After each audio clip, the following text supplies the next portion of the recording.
Welcome back, everyone, to another deep dive.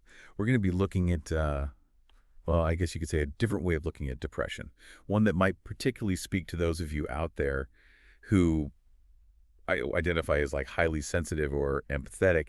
So we've got a YouTube video and blog post from a shaman, Jon Rasmussen, and he works with a lot of highly sensitive folks, and he's got some pretty interesting observations that I think are really worth diving into.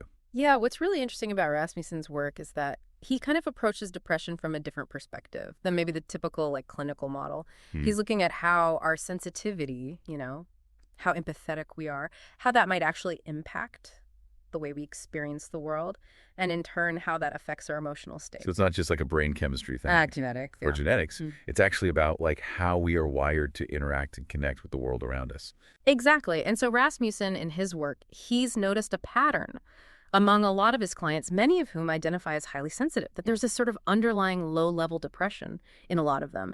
And he believes that this is directly connected to their sensitivity. Okay, so help me understand that connection. Like, what is he talking about there? Well, so think of it this way. Highly sensitive people, they're kind of like emotional sponges, right? They're absorbing the emotions and the energy of the people around them, but they're also picking up on the pain and suffering that exists in the world in general. Yeah, that makes sense. Like if you're constantly tuning into all that negativity, it's got to affect your mood somehow. Right? Exactly. And Rasmussen actually talks about this in his YouTube video. He says, we live in a society in Western culture that has a great premium on happiness. But a lot of highly sensitive people, there's typically always kind of an underlying low level because we cannot help. But since the overall state of humanity... Wow, that really hits home for me. I've definitely experienced that kind of vague sadness, that heaviness that I couldn't really explain. You think that's what he's talking about, like that sort of sensitive sadness? It's certainly possible. And it's interesting because Rasmussen doesn't necessarily see this underlying depression as like a pathological condition, something that needs to be fixed. Oh, so it's not like something that you need to go to therapy for. Yeah. Or take medication for. That's his perspective, yeah. In his blog, he argues that this sensitive sadness might just be a natural byproduct of being a deeply empathetic person. It's not a sign of weakness or that something's wrong with you. It's simply a reflection of your ability to connect with the world on a deeper level. Okay, but if it's not something to be fixed, then how do we deal with it? Yeah. How do we prevent it from like totally overwhelming us? That's a great question. And it's something that Rasmussen addresses directly. He cautions against what he calls getting depressed, about being depressed. Falling into that negative spiral of self-criticism and judgment. Oh, yeah. I know that spiral well. Yeah, right. It's so easy to do. But instead of fighting against these feelings, Rasmussen suggests a different approach. He says, and I'm quoting here, "Let it come.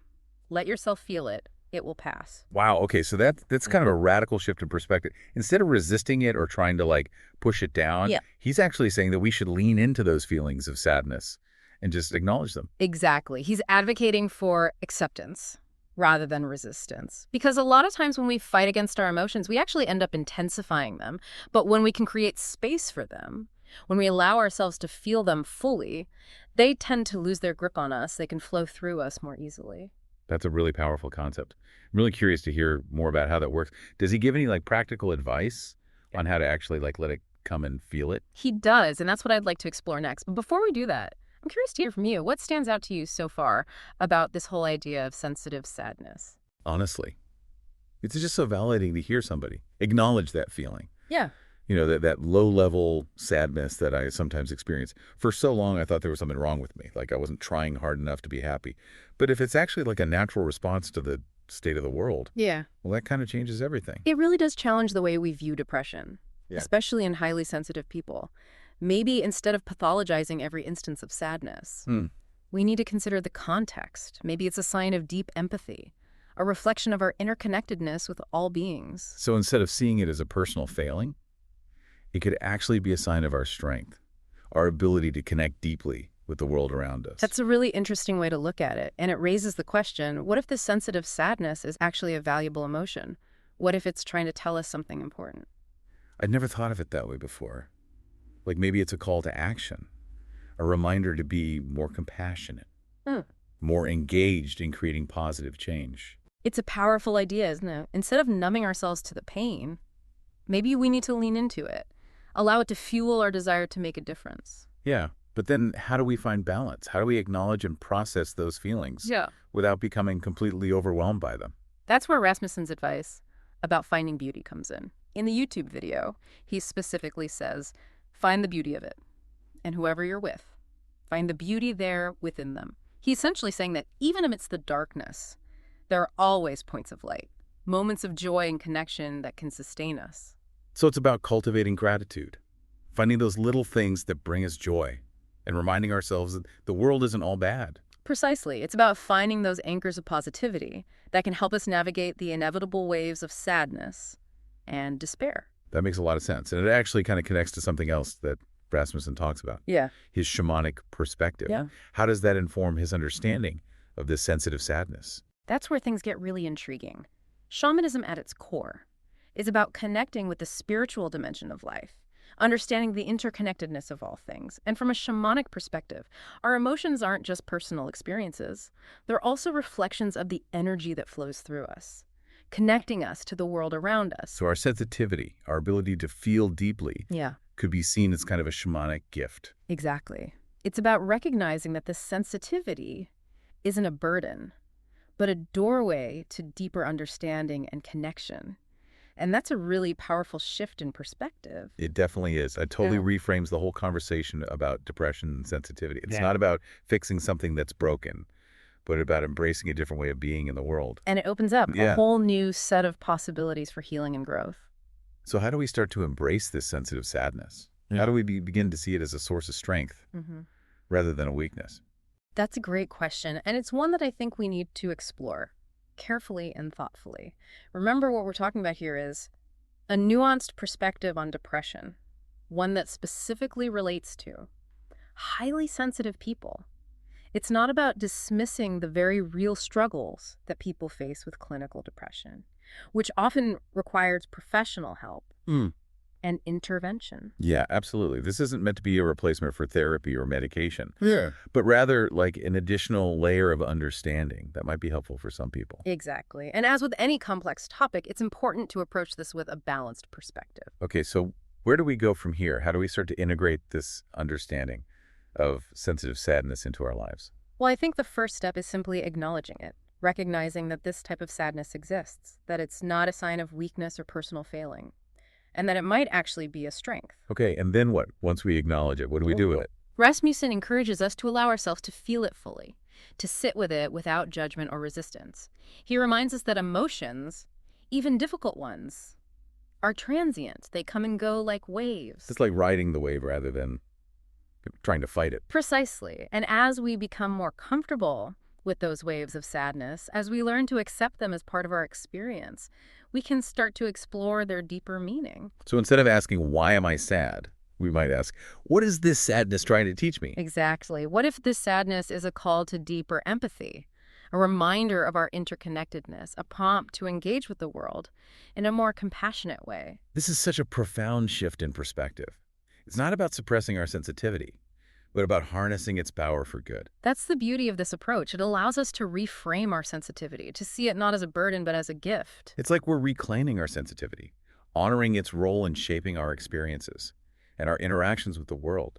And in doing so, we might discover that this sensitive sadness, this ability to feel deeply, is actually a pathway to greater resilience, compassion, and connection. So as we wrap up this deep dive, I want to leave you with this question.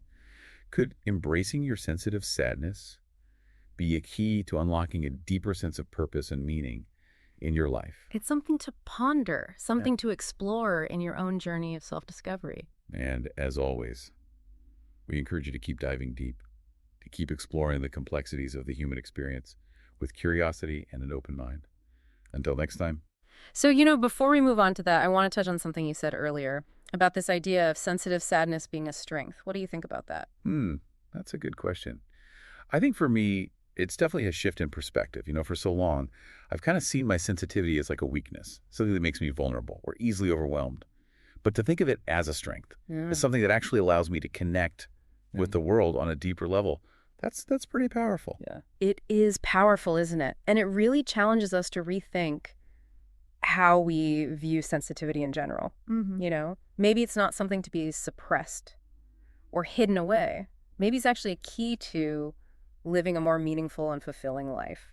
Okay, but how do we actually do that? How do we, like, tap into that potential Yeah. without getting lost in the sadness? Well, that's where Rasmussen's advice about finding beauty comes in. He talks about this a lot in his work, this idea of intentionally seeking out the beauty that exists in every moment, even amidst the darkness and the suffering. So it's like actively looking for the good, even when things feel really tough. Exactly. And, it doesn't have to be like these grand gestures or anything. It can be as simple as appreciating a beautiful sunset or the sound of birds singing or just taking a moment to really connect with someone you love. So it's about cultivating gratitude. Yeah. Even for the small things. Precisely. It's about shifting our focus away from the negative and towards the positive. Because even when things are hard, there's always something to be grateful for. That makes a lot of sense. But I'm still kind of struggling with how to reconcile this idea of sensitive sadness with the need to create positive change in the world. Like, how do we stay engaged and active without getting completely bogged down by all the pain and suffering? That's a really important question. And I think it's something that a lot of us, especially highly sensitive people, grapple with. Because on the one hand, we want to make a difference. We want to contribute to creating a better world. But on the other hand, it can be so easy to feel overwhelmed by the sheer magnitude of the challenges we face. Yeah, that's exactly it. It's like this constant tension between wanting to help and feeling paralyzed by the enormity of it all. Right. And I think that's where it's so important to remember that even small acts of kindness and compassion can make a difference. We don't have to solve all the world's problems in order to be a force for good. So it's about finding those little ways to contribute that feel manageable and sustainable for us. Exactly. It's about doing what we can with the resources and energy we have. And trusting that even those small acts can ripple out and create a positive impact. I like that. It's kind of empowering, actually, to think that we don't have to be superheroes in order to make a difference. Exactly. We can all be everyday heroes simply by showing up with kindness and compassion in our own unique ways. All right, so we've talked a lot about sensitive sadness and the challenges it can bring, but I'm also curious about the potential benefits. You mentioned earlier that Rasmussen sees sensitivity as a doorway to deeper understanding and connection. Can you expand on that a little bit? Absolutely. One of the things that's so fascinating about Rasmussen's work is that he draws a lot of insights from his shamanic practice. Oh, right. I forgot about that. So for those of you who aren't familiar with shamanism, it's an ancient spiritual tradition that emphasizes the interconnectedness of all things and the importance of connecting with the spiritual dimension of life. Okay, so how does that relate to sensitive sadness and empathy? Well, from a shamanic perspective, our emotions are seen as more than just personal experiences. They're also reflections of the energy that flows through us and connects us to the world around us. Well, our sensitivity, our ability to feel deeply, can be seen as a kind of a shamanic gift. Exactly. It's a way of tuning into the subtle energies and vibrations that's around us and of tapping into a deeper level of awareness. That's really interesting. So it's not just about feeling our own emotions, but also about sensing the emotions and energy of others and the world around us. Precisely. And this can be a really powerful tool for healing and transformation. Because when we can tap into that deeper level of awareness, we can start to see the world and ourselves in a whole new light. That's pretty amazing. So how do we start to cultivate this shamanic perspective? Like, are there any specific practices or techniques that we can use to enhance our sensitivity? That's a great question. And it's something that we can definitely dive into in more detail in a future episode. Okay, cool. I'm looking forward to that. So I think, it's important to acknowledge that this is a really nuanced perspective on depression, and it's specifically related to highly sensitive people. And it's not about dismissing the very real struggles that people face with clinical depression, which often requires professional help and intervention. Right. Yeah, of course, this isn't meant to replace therapy or medication or anything like that. It's more about offering another layer of understanding. That might be helpful for some people. Exactly. And as with any complex topic, I think it's important to approach this with it like a balanced perspective. Okay, so where do we go from here? How do we actually start to integrate this understanding of sensitive sadness into our lives? Well, I think the first step is just acknowledging it, recognizing that this type of sadness exists, that it's not a sign of weakness or a personal failing, and that it might actually be a strength. Okay, and then what? Once we've acknowledged it, what do we do with it? Well, Rasmussen encourages us to allow ourselves to feel it fully, to sit with it without judgment or resistance. And he reminds us that emotions, even the difficult ones, are transient. They come and go like waves. So it's kind of like riding the wave rather than Yeah. trying to fight against it. Precisely. And as we become more comfortable with those waves of sadness, as we learn to kind of accept them as part of our experience, we can start to explore their deeper meaning. So instead of asking, why am I sad? Mm-mm. We might ask, what is this sadness trying to teach me? Exactly. What if the sadness is a call to deeper empathy, a reminder of our interconnectedness, a prompt to engage with the world in a more compassionate way? Wow, this is such a profound shift in perspective. It's Yeah. not about suppressing our sensitivity, but it's about harnessing its power for good. That's the beauty of this approach. It allows us to reframe our sensitivity, to see it not as a burden, but as a gift. It's like we're reclaiming our sensitivity and honoring its role in shaping our experiences Mhm. and our interactions with the world. And in doing so, we might discover that this sensitive sadness, this ability to feel deeply, is actually a pathway to greater resilience, compassion, and connection. So as we wrap up this deep dive, I want to leave our listeners with this question. Could embracing your sensitive sadness be the key to unlocking a deeper sense of purpose and meaning in your life? It's definitely something to ponder, something to explore in your own personal journey. And as always, we encourage you to keep diving deep, keep exploring the complexities of human experience with curiosity and an open mind. Until next time.